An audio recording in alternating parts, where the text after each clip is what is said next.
예수님이란 예수라는 제목으로 말씀을 드리겠습니다. 예수님은 성경에 의하면요, 사도행전 17장 30절에서 31절에 의하면 예수님은 누구시냐? 예수님은 우리의 구원자라는 거 우리가 잘 알고 계신데요, 인류를 위한 구원자로 이 세상에 오셨죠. 그러나 사도행전 17장 30절에서 31절 한번 파워포인트 한번 보여주시면 좋겠는데요, 이런 말씀이 있습니다. 알지 못하던 시대에는 하나님이 간과하셨거니와 이제는 어디든지 사람에게 다 명하사 회개하라 하셨으니 이는 정하신 사람으로 하여금 천하를 공의로 심판할 날을 작정하시고 이에 그를 죽은 자 가운데서 다시 살리신 것으로 모든 사람에게 믿을 만한 증거를 주셨음이니라 하니라 그랬죠. 그러니까 하나님의 최후의 심판의 날이 있고요, 그날에 모든 사람을 심판하실 분으로 정하신, 그 재판장으로 정하신 분이 있는데 그분을 죽은 자 가운데서 다시 살리신 것으로 증거를 주셨다, 이렇게 되어 있습니다. 할렐루야. 그러니까 죽음에서 다시 살리신, 하나님이 다시 살린 예수님을 말하죠. 예수님이 바로 마지막 심판의 날에 모든 사람을 천하를 공의로 심판하실 분이라는 것을 하나님은 그의 부활을 통해서 온 세상에 증거를 하셨다, 이 말씀입니다. 그러니까 예수님의 십자가의 죽음은 우리를 구원하는 구원자의 죽으심이고요, 그의 부활로 말미암아 그는 인류의 죄를 한번 다루신 분이에요. 그분이 자기가 그것을 짊어지신 분입니다. 그렇기 때문에 그분은 인류를 심판할 권세가 있다는 겁니다. 할렐루야. 예수님이 이렇게 심판의 주님이시죠. 디모데후서 4장 1절에도 말하고 있어요. 이것도 있죠. 하나님 앞과 살아있는 자와 죽은 자를 심판하실 그리스도 예수 앞에서 그가 나타나실 것과 그의 나라를 두고 지금 말한다, 명한다 그랬어요. 그러니까 여기서 예수님을 살아있는 자와 죽은 자를 심판하실 그리스도 예수다. 그러니까 우리 이 복음에는 무슨 내용이 있느냐면 최후의 심판자가 예수시다 하는 이 지식이 우리 복음에 있습니다. 할렐루야. 우리는 누구 앞에 서서 심판받게 되는지, 누구 앞에 서서 우리의 살아온 모든 삶이 심판을 받는지, 판단을 받는지, 또 온 세상, 우리들뿐 아니라 온 천하가, 온 세상을 마지막에 심판하실 분이 누군지, 그 마지막 운명을 결정하실 분이 누군지에 대해서 우리가 증거를 가지고 있는데, 그는 하나님의 뜻대로 이 세상에 오셔서 죄인의 죄를 다 한 몸에 감당하시고 짊어지시고 한번 죽으셔서 그 문제에 대해서 답을 주시고 나서, 해결을 주시고 나서, 그리고 부활하신 그분이 바로 온 인류의 천하에 장차 공의로 심판하실 분이다. 할렐루야. 이것이 복음의 말씀이에요. 그러면 오늘 우리 본문에서 빌라도 앞에서 예수님이 재판을 받고 있습니다. 빌라도의 재판정 앞에서 심판받으시는 예수님의 모습이죠. 그러니까 이것이 얼마나 희한한, 신기한 지금 자리인지, 예수가 누군지를 우리가 생각하면서 이 본문을 볼 때에 이 본문에 굉장히 깊은 뜻이 있다는 것입니다. 여러분, 빌라도는 로마의 총독입니다. 로마 식민 지배국에서 이 유대 땅을 다스리라고 보낸 사람이에요. 로마 사람입니다. 그런데 이 로마 총독이 지금 예수님을 재판하고 결국 판결을 내려서 십자가형에 그렇게 붙여서 처형을 하게 되는 겁니다. 예수님을 죽는 데 있어서 물론 먼저 주동을 한 사람들은 유대 종교 지도자들입니다. 제사장, 서기관, 바리새인, 이들이 시기로 예수를 미워했습니다. 그들은 정말 하나님의 아들을 받아들일 준비가 되어 있지 않고 자기의 나라, 자기의 의를 세우고 있었습니다. 그런데 이들이 예수를 이제 죽이기로 결심을 하고는 이 로마 총독을 압박을 하는 겁니다. 왜냐하면 이 사형권이 이 유대인들에게는 없는 거예요. 지배를 당하는 이 사람들은 어느 정도 자치권이 있고 어느 정도 자기들이 행할 수 있는 그 행사 범위가 있는데 사형은 자기들이 할 수가 없어요. 그래서 지금 자기들을 지배하는 로마 총독에게 가서 로마 총독에게 요구하고 잘 안 될 것 같을 때는 압박하고 몰아붙여서 예수가 십자가형에 처해지도록 그렇게 지금 만들고 있는 장면인 것입니다. 그래서 예수님은 이 로마 총독의 재판을 받으시고 십자가에 처형되셨어요. 이것이 어떤 의미를 갖습니까? 여기에 깊은 의미가 있고 상징성이 많이 있습니다. 무엇이냐면 이 당시에 말이죠. 로마 제국이라고 하는 것은 이 지상에 있는 모든 나라의 대표라고 할 수 있는 그런 막강한 지상의 거대한 제국입니다. 수많은 나라를 다 정복하고요. 지중해 연안의 그 세계 문명의 중심에 있는 이런 나라입니다. 그런 이런 나라의 바로 그 총독이 공권력이 예수님을 처형하게 되는 것이죠.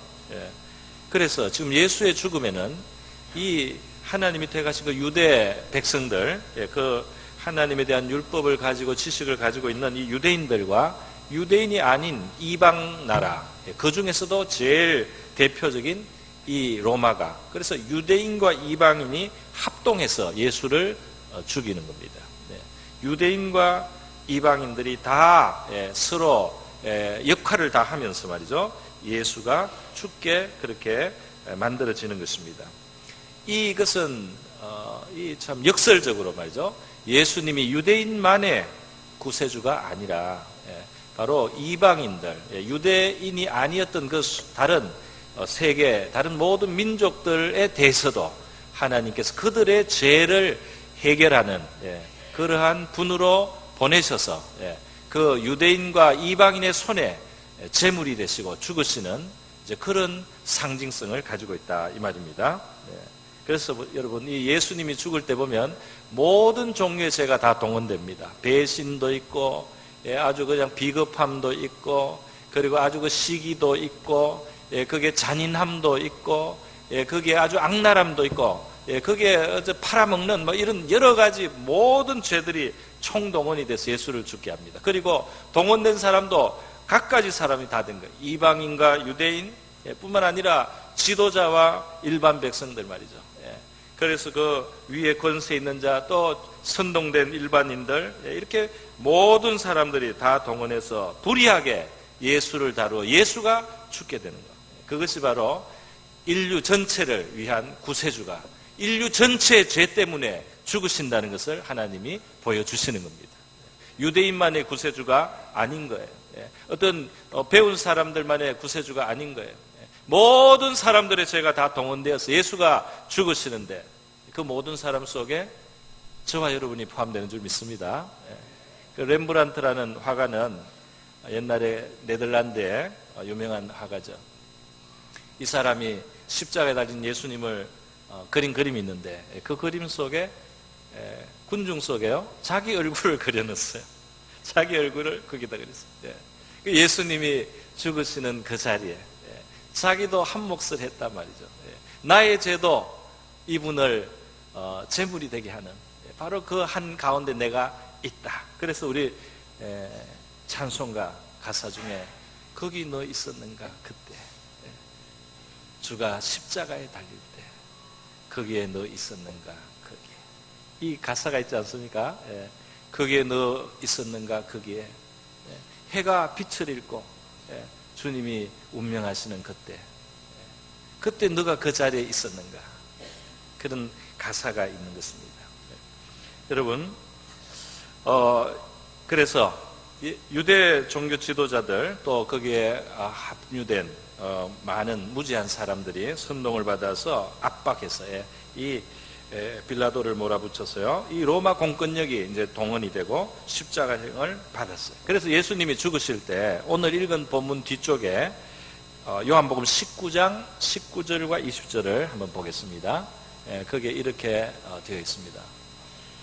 PPT 한번 보겠습니다. 시작.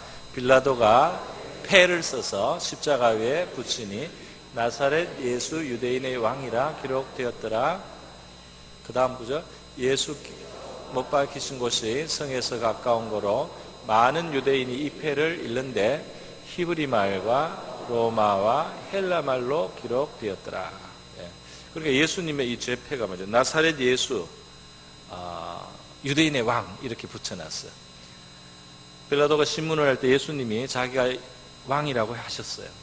그런데 그냥 유대인의 왕일 뿐 아니라 내 나라가 하늘에 속했다 이렇게 말씀을 하셨습니다. 그래서 빌라도가 그 패를 그렇게 붙였어요. 그런데 여기에 보니까 예수님의 그 죄패, 예수님이 누구냐 그거를 할 때 뭐 강도다, 도적놈이다, 무슨 간음자다, 반역자다 이렇게 쓰지 않고 말이죠. 유대인의 왕이다 이렇게 썼습니다. 그런데 이것을 유대말, 히브리 말이죠. 유대인들은 히브리를 썼습니다. 히브리어로만 쓴 것이 아니고 로마 말로도 쓰고 헬라 말, 그리스 말로도 썼다 이 말입니다. 그래서 다시 말해서 온 세상에 이 드러내는 뜻이 있습니다. 히브리는 유대인들의 언어이죠. 로마는 로마 사회 언어지만 이 헬라 말은 뭐냐 하면은 마치 우리 역사에서 비유를 하자면 청나라가 만주족이 이 중국을 다스릴 때 나라는 만주족의 나라지만은 왕조는 그 중국 문화, 한족 문화가 그 한문이 말이죠. 워낙 그게 월등하니까 이 한문이 그대로 통용되고 한문이 아주 그냥 지식 언어로 그대로 사용되고 많은 사람들이 중국어를 그냥 쓰듯이 그렇게 로마가 힘으로는 무력으로는 행정력으로는 군사력으로는 세계를 지배했어도 거기에 문화적으로는 앞서 있었던 헬라, 그 헬라가 나중에 갈라지면서 로마에게 하나하나 정복됐습니다. 그런데 그 헬라 문화가 앞서 있었어요. 그래서 이 헬라어가 사람들의 그 통용되는 또 언어였다는 것입니다. 그래서 지금 히브리어, 로마어, 헬라어로 그 당시 세계를 대표하는 그런 언어들이에요. 그것이 예수님의 죄패로 붙어 있었다 하는 것은 예수님께서 온 인류를 위한 구원자라는 것을 하나님이 이렇게 섭리적으로, 상징적으로 보여주신 사건이라는 것입니다. 유대인의 왕이라는 이 표현도 단지 유대인의 왕이라는 그 유대 족속만의 왕이라는 뜻이 아니에요.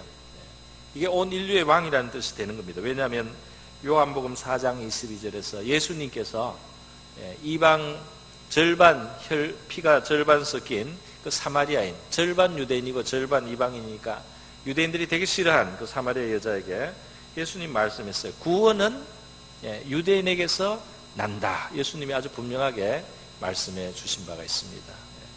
온 세상을 구원하려면 어떤 존재가 필요한데 그 존재가 오시는 그 배경이 되는 민족은 한 민족을 택할 수밖에 없어요.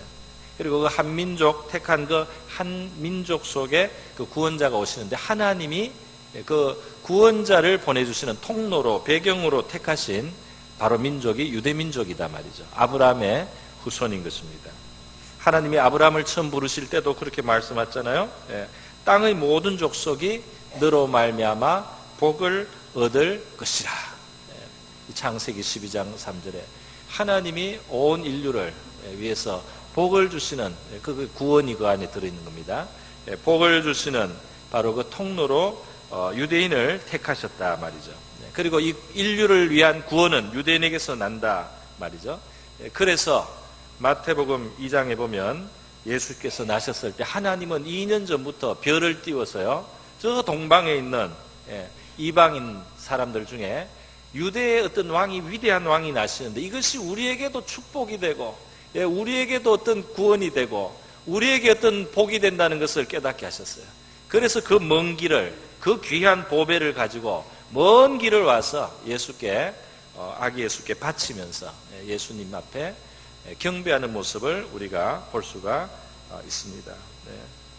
여러분, 예수님의 이 그 죽으심은 말이죠, 이분이 온 인류의 구원자라는 것을 분명하게 보여주는 아주 많은 상징들을 가지고 있어요. 십자가는 하늘과 땅 사이에 사람을 다는데요, 마치 하나님과 우리 인류 사이에 그 중간에 중재자로서 바로 이분이 그 역할을 하신다는 그런 의미를 십자가 자체도 보여주고 있는 것입니다. 예수님은 하나님과 사람 사이를 화목하게 만드는 그 죄의 담을, 죄의 벽을 헐어버리고 우리의 죄를 사하였기 때문에 죄를 씻기 때문에 우리의 죄의 벽을 헐어버리고 하나님과 우리 사이를 화목하게 하는 화목의 제물이면서요. 그리고 그 화목의 제사를 자기 몸으로 드리신 화목 제사의 제사장이신 것입니다. 우리 이 사실을 믿고 예수를 의지해서 우리 하나님 앞에 나가야 되는 것입니다. 그게 하나님이 기뻐하시는 뜻이에요. 우리 자신의 의로 하나님 앞에 서려고 하면 끝없이 부족합니다. 하나님은 우리를 잘 아세요. 우리가 하나님 앞에 나가는 데는 반드시 예수가 필요합니다. 하나님과 우리 사이를 이어줄 수 있는 분이 필요한 거예요. 그분을 하나님이 그렇게 하늘과 땅 사이에 다시고 말이죠. 이가 인류를 구원할 유대인을 통해서 오신 메시아다, 이것을 보여주시기 위해서 히브리 말, 로마 말, 그리고 헬라 말로 온 세계에 공포를 하셨다 이 말입니다. 그래서 오늘 우리가 믿는 이 예수가 말이죠, 역사적으로 정말 유대 총독으로 와 있었던 그 총독 빌라도의 판결을 당하시고 그 역사적으로 오셔서 고난 당하시고 그리고 피 흘리시고 구원하시고 하나님께서 온 세계에 공포하신 구세주라는 사실을 우리가 항상 확신해야 될 줄로 믿습니다. 여러분, 그런데 오늘 이 빌라도의 법정은요, 이 세계와 이 세상에 대해서, 우리 인간에 대해서 보여주는 바가 있어요. 빌라도가 예수를 지금 재판한다고 앉았습니다. 그러나 사실은 이 세상이 그 자리에서 이 장차 온 세계를 심판하실 분 앞에서 자기의 모습을 드러내면서 판단을 받고 있어요. 무슨 판단을 받고 있느냐? 빌라도는 예수 앞에 이렇게 말하지 않습니까? 왜 대답을 다 안 하느냐? 왜 묵묵하느냐? 이렇게 고소하고 억울하게 지금 너가 고발당하는지 내가 아는데 왜 너는 묵묵하냐 말이지. 빌라도가 예수님께 내가 너를 살려줄 수도 있고 너를 십자가에 못 박을 수도 있는데 왜 나한테 호소하고 나를 붙들고 나에게 좀 간절하게 매달리고 살려달라고 죄가 없다고 하지 않느냐, 왜 호소하지 않느냐, 이런 투로 빌라도가 예수께 지금 말을 한 거예요. 예수님은 이 앞에 신문 과정에서 자기가 누구라는 걸 다 말을 하셨습니다. 그런데도 빌라도가 지금 좀 답답해요. 왜냐하면은 죄가 없는데 지금 사형 판결을 내리라고 자꾸 주변에서 말을 하는데 이 예수님이 너무 묵묵하시니까 빌라도가 답답해서 내가 너를 살릴 수도 있고 죽일 수도 있는데 왜 이렇게 조용하냐, 이렇게 예수님 앞에 말을 한 겁니다. 그런데 예수님의 말씀이 뭐냐면요, 예수께서 대답하시되 11절에 위에서 주지 아니하셨더라면, 하나님이 주지 않으면 나를 해할 권한이 없었으리니, 하나님이 주셔야만 당신이 나를 해야 하는 것이고, 그리고 하나님이 주지 않으면 당신이 아무리 총독이어도 나를 해칠 수가 없단 말이지. 이것을 예수님이 말씀을 하는 거예요. 지금 나를 처형할 수 있는 것은 하나님이 허락하셔서 그것이 되는 거다, 이렇게 지금 말씀하는 겁니다. 여러분, 빌라도는 내가 너를 살릴 수도 있고 죽일 수도 있다, 총독이 맞고요, 정식 총독입니다. 그리고 지금 이 재판을 주관하는 사람 맞습니다. 이 사람 입에서 나오는 것이 판결이 됩니다. 그럼에도 불구하고 빌라도는 자기가 생각한 것이 사실이라고 믿고 지금 말을 했겠지만은 그의 말은 사실이 아니었어요. 그는 살릴 수도 있고 죽일 수도 있는 것처럼 보였지만은 예수를 살릴 수가 없었습니다. 못 살렸어요. 살리고 싶어도 못 살려요. 빌라도가 예수님을 이렇게 십자가에 못 박게 했다고 이 사람이 아주 나쁜 사람이냐면 그렇지는 않은 것 같아요. 왜냐하면 이 사람도 양심이 있었어요. 죄 없는 사람을 그렇게 잔인한 처형을 하는 것이 내키지가 않았어요. 그래서 몇 번이나 내가 신문을 했는데 죄가 없다 백성들 앞에 말을 했습니다. 그리고 또 살릴 기회도 한번 찾아줬습니다. 명절이 됐기 때문에 죄인 중에 한 사람을 많은 사람들이 요구하면 풀어주는 규례가 있어요. 그래서 지금 이 명절에 풀어줄 수 있는 특사를 할 수 있는 그런 이 전통이 있는데 내가 이 예수를 풀어주랴 이렇게 묻기도 했습니다. 그런데 이 백성들은 선동이 돼 있어가지고요, 예수 풀어주지 말라 그랬어요. 그러면서 오히려 강도로 잡혀있는 바라바라는 질이 안 좋은 사람이 있습니다. 그 사람을 풀어달라고 외쳤어요. 그래서 빌라도가 예수님을 풀어주려고 했는데 못 풀어줬습니다. 그 빌라도가 죄가 없다 말이지. 이 사람 죄가 없어. 아무리 해도 안 되는 거예요. 그 군중의 압박을 못 이기는 거예요. 빌라도가 권세가 있습니까? 공식적으로 있는 것 같아도 실제적으로 내용적으로 빌라도는 살릴 수가 없는 겁니다. 그 능력이 없다 이 말입니다. 여러분, 빌라도는 말이죠, 그동안 자기가 또 권세를 많이 사용도 했겠죠. 해왔는데 하나님이 허락했기 때문에 그동안 권세가 있었던 거예요. 하나님이 허락 안 하면 자기 원하는 대로 권세를 사용을 못합니다. 이게 세상이 있는 자리라는 거예요. 세상이 정말 모든 것을 원하는 대로 다 할 수 있는 것 같아도 하나님이 허락하는 범위 안에서만 사람들에게는 권세가 있고 권한이 있습니다. 하나님이 허락을 해야지 이루어지는 거예요. 하나님이 막으면 막히는 겁니다. 살리고 싶어도 하나님이 그 길을 막으면 못 살리는 것이고, 죽을 것 같아도 하나님이 길을 열면 사는 거예요. 한나는 자기 인생에서 말이죠, 자기 삶을 저 밑바닥에 완전히 짓밟히던 자리에 있던 자기를 높이시는 하나님을 경험을 했어요. 불가능한 일을 자기 생애 속에 이루어 가시는 하나님을 경험을 했어요.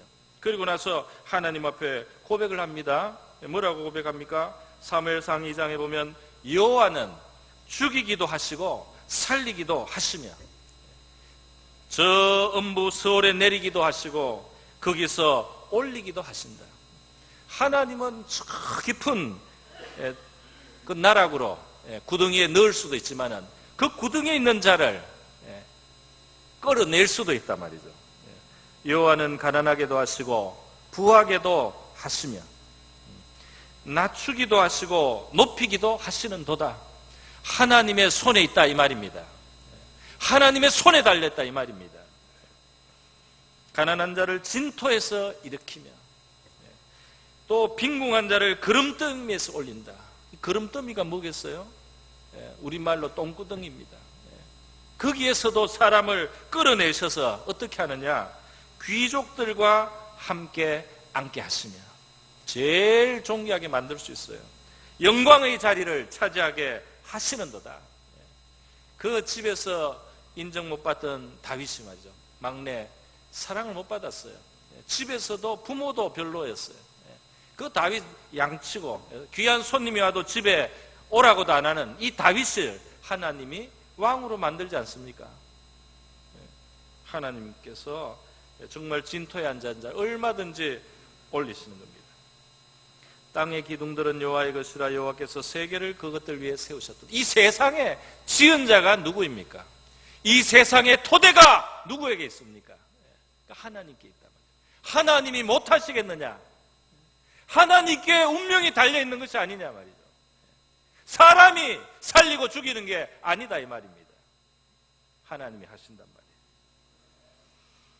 그래서 여러분, 빌라도는 착각하는 거예요. 착각. 내가 너를 살릴 수도 있고 너를 죽일 수도 있는데 왜 이렇게 말이 없냐? 나한테 좀 매달려봐. 내가 권세가 있잖아. 천만의 말씀입니다. 능력이 없어요. 하나님이 안 주는 그 순간에는 아무 능력이 없습니다. 우리 성경에는 많은 그런 이야기가 있어요. 바사 제국의 다리오 왕은 얼마나 큰 왕입니까? 그래도 꼼짝없이 자기가 그렇게 총애하는 다니엘을 살려낼 수가 없어요. 사자굴에 그 다니엘을 말이죠, 사자굴에 던지지 않을 수 없는, 자기도 꼼짝달싹 못합니다. 도장을 찍게 만들어져 있어요. 살리고 싶어도 못 살려요. 왕이라고 다 하는 것이 아니다 이 말입니다. 살리고 싶어도 살릴 수 없는 바로 그 자리가 있다 말이죠. 거꾸로 사자굴에 들어갔는데 죽기로 각오하고 사자굴에 들어간 다니엘은 하나님이 살려냈습니다. 할렐루야. 하나님이 할 수 있다 이 말입니다. 그래서 말이죠, 이 세상은 이것을 몰라요. 이것을 몰라요. 그래서 지금 이 빌라도는 수많은 사람들을 지금 대신해서 우리 이 하나님 앞에 판단받는 우리 인생의 자리를 보여주고 있습니다. 내가 살리기도 하고 죽일 수도 있다. 또 다르게 저 사람이 나를 살리기도 하고 죽일 수도 있다. 저 사람이 나를 흥하게도 하고 부하게도 할 수 있다. 천만의 말씀입니다. 하나님이 주셔야 사는 것이고 하나님이 주시면 죽기도 하는 겁니다. 하나님이 높이면 높아지는 거고 하나님이 낮추면 낮추는, 누구를 두려워해야 되겠습니까? 누구를 의식해야 되겠습니까? 누구를 바라봐야 되겠습니까? 그것을 말하는 거예요.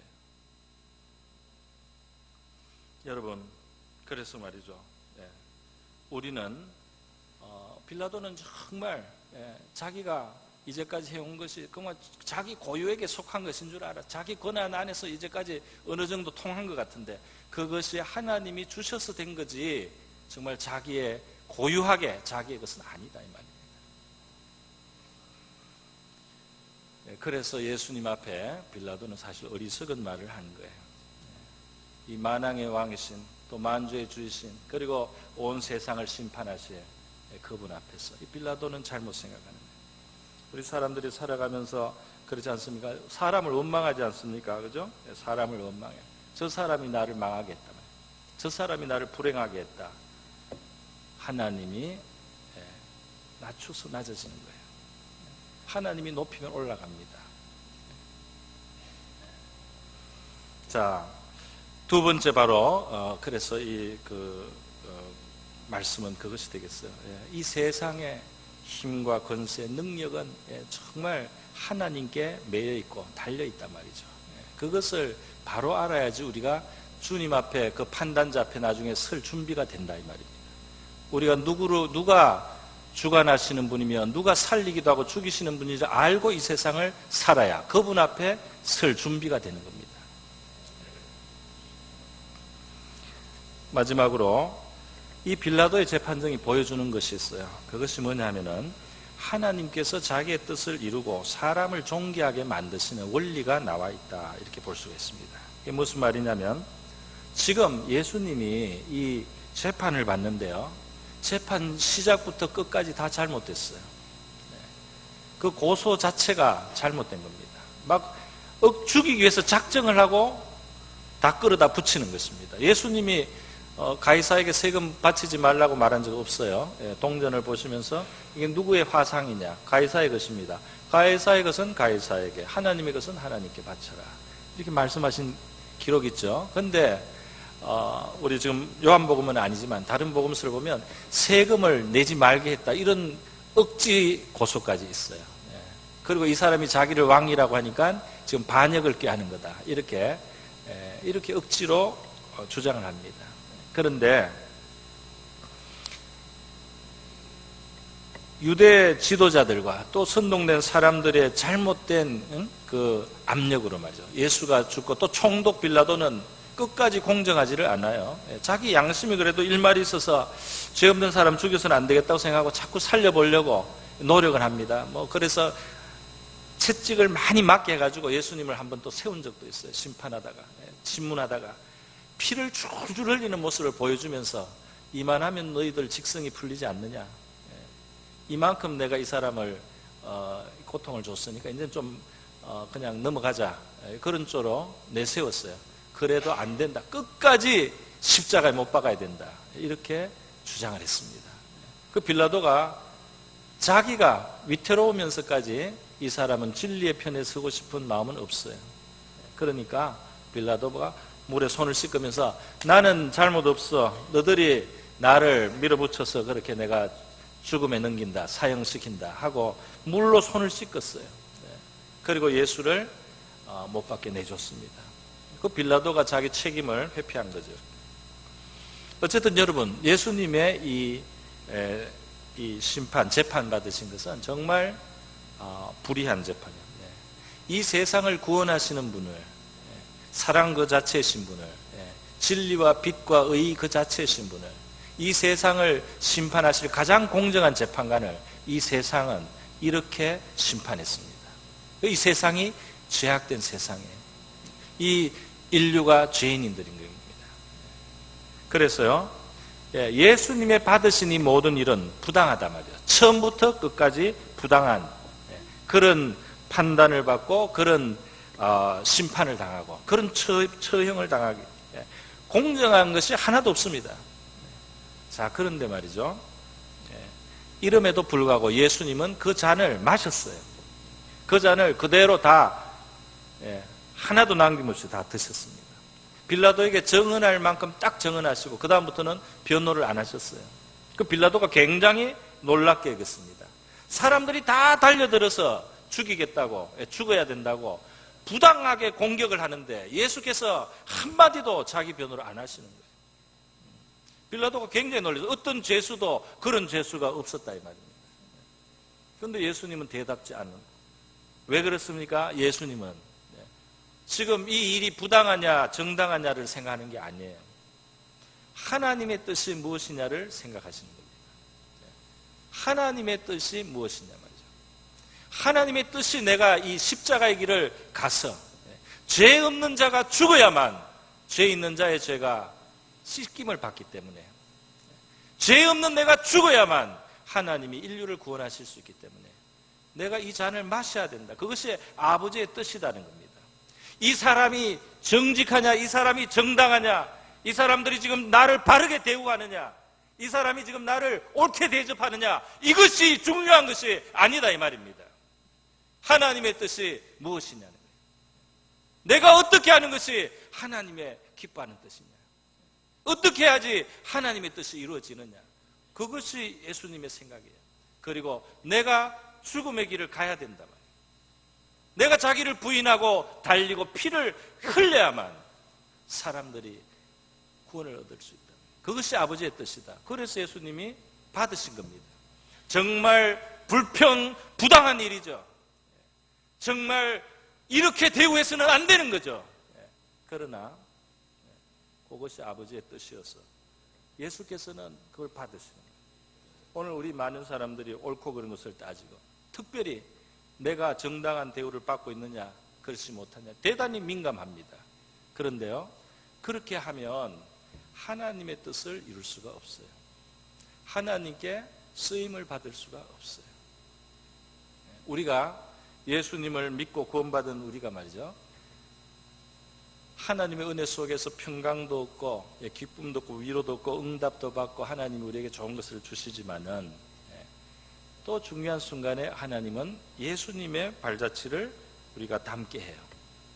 그래서 아주 중요한 일들이 이루어집니다. 그 중요한 일들이 이루어질 때 바로 이것, 하나님의 뜻을 앞세워서 부당하고 불평한 것을 참고 받을 수 있는 바로 그때 주의 일이 이루어진단 말이에요. 할렐루야. 사람들은 악합니다. 사람들은 비겁합니다. 사람들은 간사합니다. 사람들이 잔인합니다. 그런데 아버지의 뜻 때문에 그 잔을 마다하지 않는 거예요. 오늘 교회와 가정 속에서요, 교회 가정 속에서 하나님의 뜻이 무엇인지 우리가 알만한 것들이 있어요. 그럼에도 불구하고 내가 이런 대접을 받아서 되느냐 말이지. 나한테 이렇게 하는 것은 부당하다, 이렇게 해서 그것 때문에 못 참아서 말이죠, 문제를 일으키는 경우들이 있잖아요. 있어요. 옳은 것 같은데 하나님의 뜻은 이루어지지 않습니다.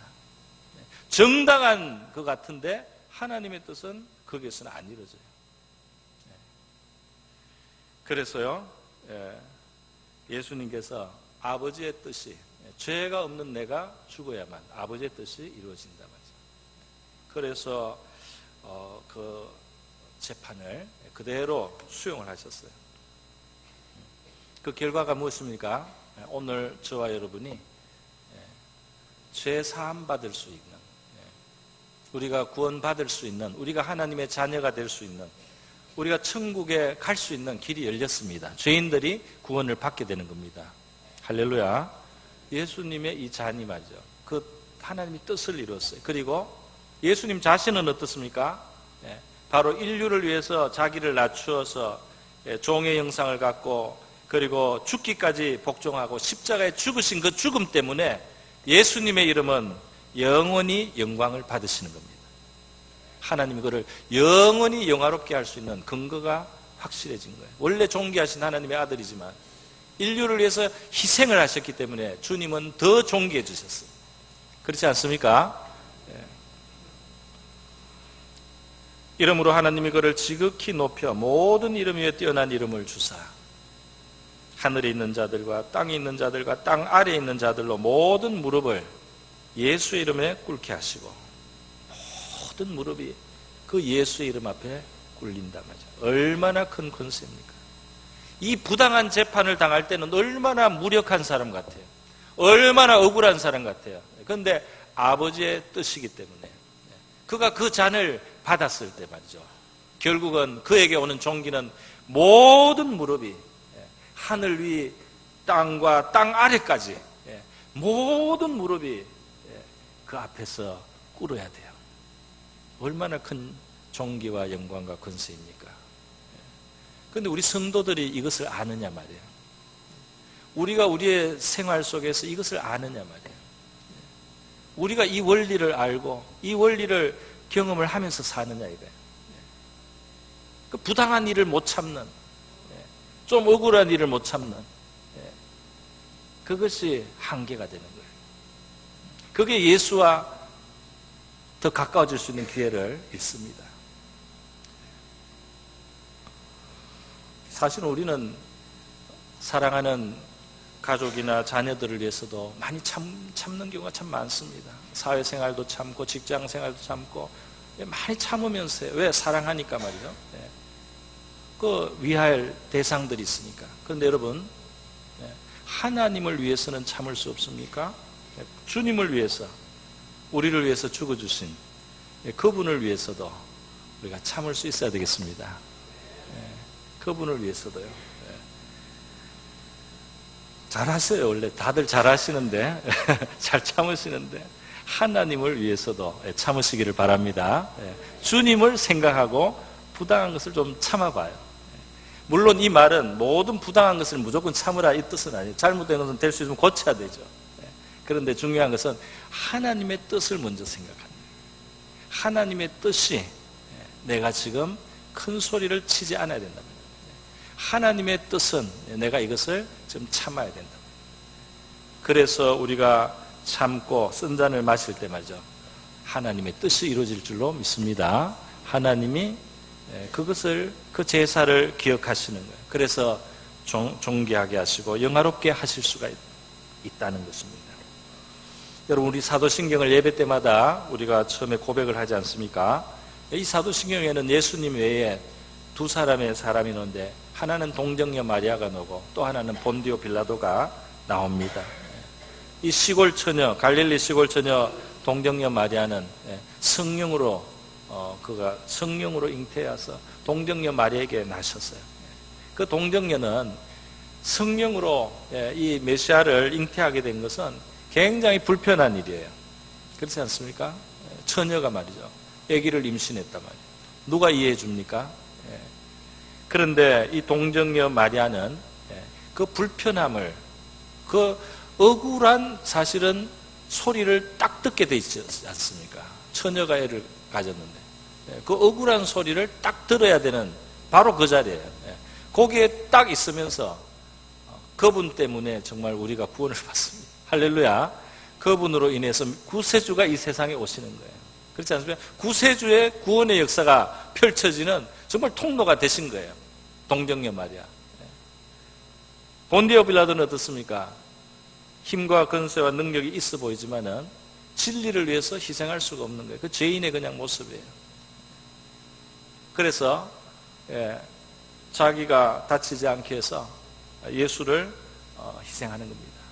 그렇게 예수님이 죽게 돼. 그래서 우리가 본디오 빌라도에게 고난을 받으사 십자가에 못 박혀 죽으셨다. 역사적으로 우리의 구세주가 정말 죽으셨습니다.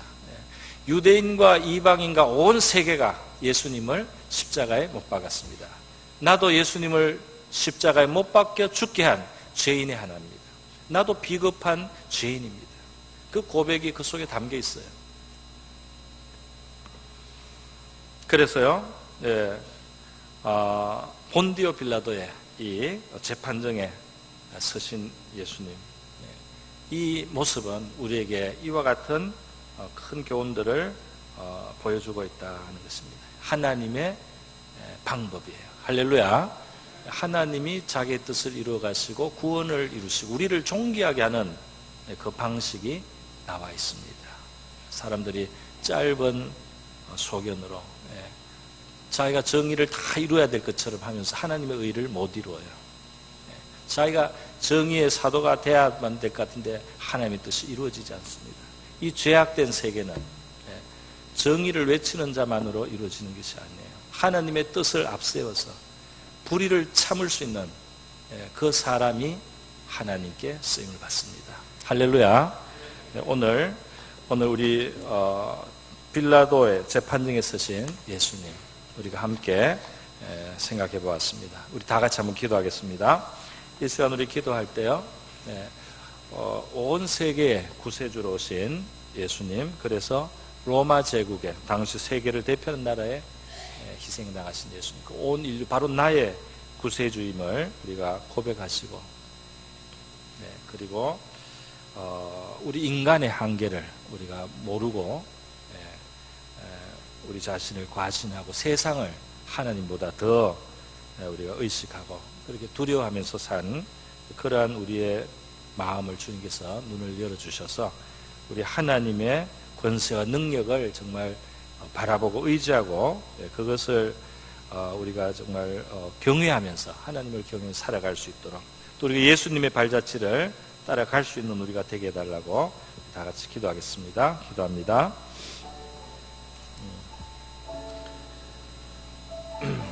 하나님 아버지, 오늘 이 시간 빌라도의 재판정 앞에 서신 우리 예수님, 저희들이 본문의 말씀을 통하여서 교훈을 받습니다. 아버지, 유대의 왕으로 오셨으나 온 세상의 구세주 하나님, 유대인의 왕은 주님 온 세상을 구원하시기 위한 아브라함의 수 다윗의 후손으로 오셨습니다. 오늘 주님, 이 한국에 주님, 우리 이 땅에 속한 우리가 하나님의 백성이 되고 예수님을 주님으로 지금 믿고 이 자리에 이렇게 예배의 시간 모여 있습니다. 이것이 하나님의 크신 구원의 문이 열렸기 때문에 가능하게 된 일임을 고백합니다. 주님, 빌라도는 자기가 예수를 놓을 권세 또 해야 할 권세도 있다고 주님 착각했지만 주님, 하나님이 허락하셔야만 살기도 하고 죽기도 하며 살릴 수도 있고 죽일 수도 있다는 아버지 이 사실을 하나님 그는 깨닫지 못했습니다. 오늘 나의 운명이 누구에게 달려있는지를, 우리 자녀의 운명이 누구에게 달려있는지를 하나님 아버지, 우리 저희들 아버지 잘 깨닫게 하여 주시옵소서. 우리의 살고 죽는 것과 하나님 우리의 높아지고 낮아지는 것이 어디로 말미암는지 하나님 바로 아는 우리가 되게 하여 주시기를 원하고 바라옵나이다. 하나님 아버지, 예수님께서 불의한 재판을 당하셨으나 아버지의 뜻을 다 이루어드리므로 주님, 우리는 구원을 받게 되고 우리 주 예수님은 영원한 영광과 존귀하신 구세주로 또 심판의 주님으로서 하나님 아버지 그렇게 온 인류의 높임을 받으시고 모든 무릎이 그 이름 앞에 무릎을 꿇어야 되는 종기를 아버지 이루셨습니다. 주님, 오늘 우리 성도들이 이것을 깨닫게 하여 주시옵소서. 이것을 진실로 우리가 아는 백성들이 되게 하여 주셔서 하나님과 동행할 수 있는, 하나님과 동역할 수 있는, 예수님을 닮아갈 수 있는 주님 그런 우리가 되게 하여 주시기를 원합니다. 하나님의 의를 이루게 하여 주시옵소서. 하나님의 기뻐하시는 뜻을 이루어드리는 하나님 그런 우리 되게 하여 주시옵소서. 할렐루야. 감사드립니다. 고마우신 하나님 아버지 감사드립니다. 정말 온 세계 위에 온 세상을 사랑하사 주신 하나님의 아들 다윗의 후손으로 이 땅에 오셔서 주님 유대인의 왕이라고 하시지만 이 온 인류를 위한 구세주로 오신 우리 예수로 인하여 오늘 이 동방나라에 사는 우리가 주의 백성이 되고 천국의 길을 얻게 하심을 감사드립니다.